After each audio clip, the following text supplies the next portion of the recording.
note of exception as crime continues to drop in Milwaukee are homicide numbers, which unfortunately have ticked up in the city over the course of this quarter. Now, I'd like to say, though, there's an interesting dichotomy that's happening here where non-fatal shooting numbers are down while homicides are up. So we'll continue to monitor that. The police department, of course, monitors that. The Office of Community Wellness and Safety continues to go out in the community and work to address those situations in Milwaukee as well. So our work is obviously going to continue to happen. We've had a real focus on partnerships and building those partnerships in order to make a safer city for all of our residents, and that's going to continue in my administration. So with that, I'll take a couple questions. You know, the chief in his prepared statement brought up poor conflict resolution. You have a fight, a domestic fight that led up to the shooting of Officer Quarter. On a less extreme example, you have meetups happening on Water Street, the lakefront, Summerfest, a lot of fights there. Is this a trend in the city right now? This is an unfortunate incident that's been happening where the chief is right, where people have poor conflict resolution skills. I say, like, you know, when I was growing up in the city, it used to be back in the day that if you had, you know, some beef, some argument, some conflict with somebody, like, you talk it through like adults. You use your words, and that's what I would ask people to do. If it wasn't that, you'd walk away from a situation. Maybe you'd get into a fist fight and have a bloody nose, but live to tell the story the next day. But with the prevalence of guns in the hands of people who should not have them, right? And that's a really, really important point, is that so many people have guns who should not have them. And that's something that I've been, you know, trying to raise my voice about, that I have been raising my voice about, is making sure that people with criminal records don't get their hands on guns, because when they do and they have a conflict, they end up shooting and killing somebody. They go into our neighborhoods and they hurt our fellow residents. So we should do more, not here at the local level exclusively, but also at the state level and the federal level, to make sure that people who should not have their hands on guns in the first place, criminals, that they don't get their hands on guns.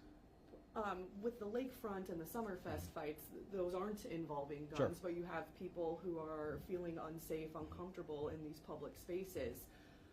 Police say, and the sheriff's office, have been citing people. Would you like to see a different approach to handle those fights? Look, if folks are fighting out in the public and they're causing a public disturbance, I always say if folks are, you know, creating death or harm or destruction, then they should pay a consequence. They should be held accountable for those actions.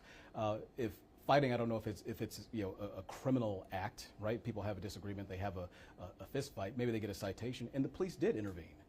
They ejected, I believe, over 20 people at Summerfest that were involved in fighting. And I know that the sheriff's department, the sheriff's office rather, has been really engaged on the lakefront as well.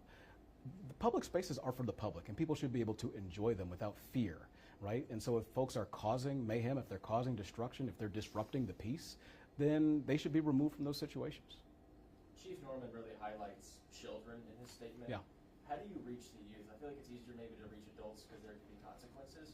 But with these children, he mentions a 13-year-old that was shooting people and then was shot a couple of days later. Yeah. How do you reach the youth and how do you make them better? Well, I'm glad you asked that question, because the reason I was a moment or two late getting to this news conference is because I was over at North Division High School visiting the Camp Rise program. It's a program that I helped to create a number of years ago with the assistance of Governor Tony Evers, with the assistance of Milwaukee Public Schools, with some other partners in the community, Employ Milwaukee and others, and we're engaging young people in Milwaukee from 10 to 13 years old and connecting them with caring adult mentors, exposing them to things outside of their neighborhoods. Because if young people in Milwaukee, and you take me as an example, right? Because I lived in these same neighborhoods too. Like, when you see violence, when you see drug use, when you see people who are doing bad things every day, that kind of creeps into your psyche. So you need to be exposed to other things, and that's exactly what we're doing with kids in Milwaukee as young as 10. And we started that program because I learned that kids as young as 10 were being recruited to steal cars. And, like, you know, of course it's going to send them down a bad road in life. So we're making earlier interventions in the lives of young people in Milwaukee, and I think that'll pay dividends for our city in the future. Because that's where it starts to try to get these numbers down in the future. Right? Correct, absolutely. You got to start with kids when they're young. I recognize that. I often point out, like, hey, look, I'm still wearing this, YMCA wristband.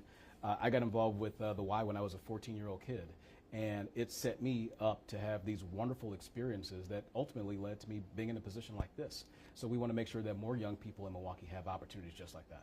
I know that it's important for kids to be safe and to make the right choices, but, with the rise in crime, adults are making these decisions too. What's the message for adults to stop violence? I know that you emphasize children, but adults are a part of this problem as well. Adults are a huge part of the problem. I think adults are a considerable amount a part of the problem here. As I said a couple of weeks ago, when unfortunately one of our other officers was shot in the line of duty, being out in neighborhoods where people want the police. They ask for additional police presence to be there, and a man older than I am, he's 39 years old, I'm 38 years old. I said, you're too damn old to be doing this sort of stuff. Like, you know better. You know better, right? You need to be setting a better example for young people. So yes, adults have some self-reflection to do as well. They have to do better for themselves and for the kids who are watching too. And it's regardless of any age, correct? That's regardless of any age. Like, especially if you're an adult though, like there is no excuse. There is absolutely zero excuse to be out there shooting at police, causing mayhem, driving recklessly, doing any of that stuff. And, I've said on this, ever since I've been mayor, that when people do things like that, I want them arrested. I want them to face the full consequence of the law, because they're disrupting public safety and quality of life in Milwaukee. It's not right to our residents, and they should pay a price for that.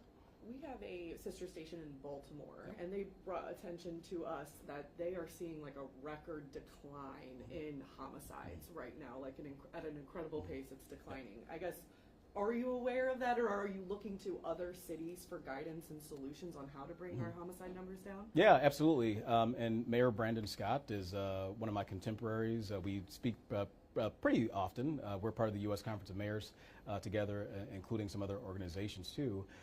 The success that they're seeing in Baltimore is outstanding. I applaud that. In fact, some of the same things that we're doing here, they're doing there. Some of the declines in homicide, Mayor Scott attributes that to the work that they're doing, not just investing in police, which is critically important, but also investing in things like violence prevention, investing in things like the Office of Community Wellness and Safety that we have here. All of those things are part of the mix, and building partnerships to address issues around violence.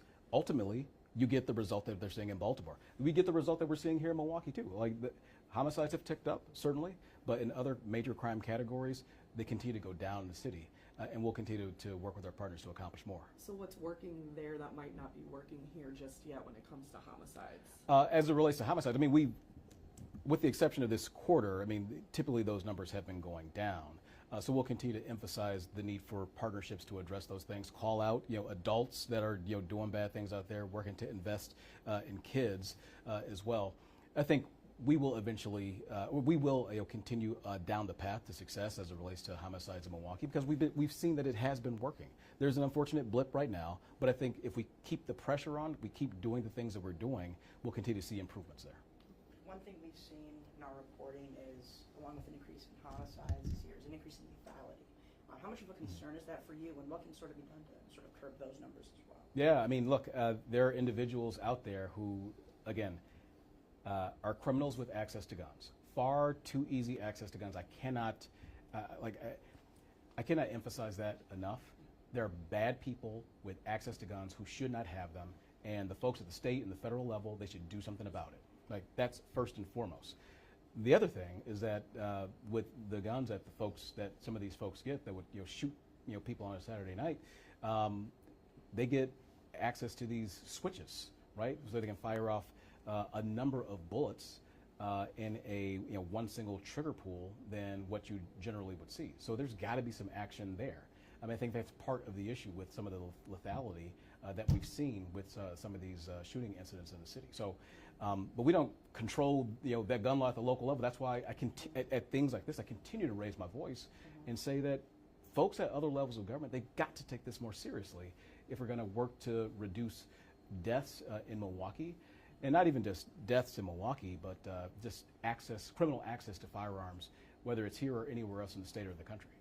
Understanding that you don't control the law like the state and federal level does, is there anything that you're going to be looking to doing to still curb lethality while the federal and state governments continue to allow this? Yeah, so one of the things that we have been doing for years that I continue to preach, and some of our partners out in the community are working to implement, is to make sure that people who have access to guns, who have guns in their homes, have the ability to get gun locks, and to do that for free.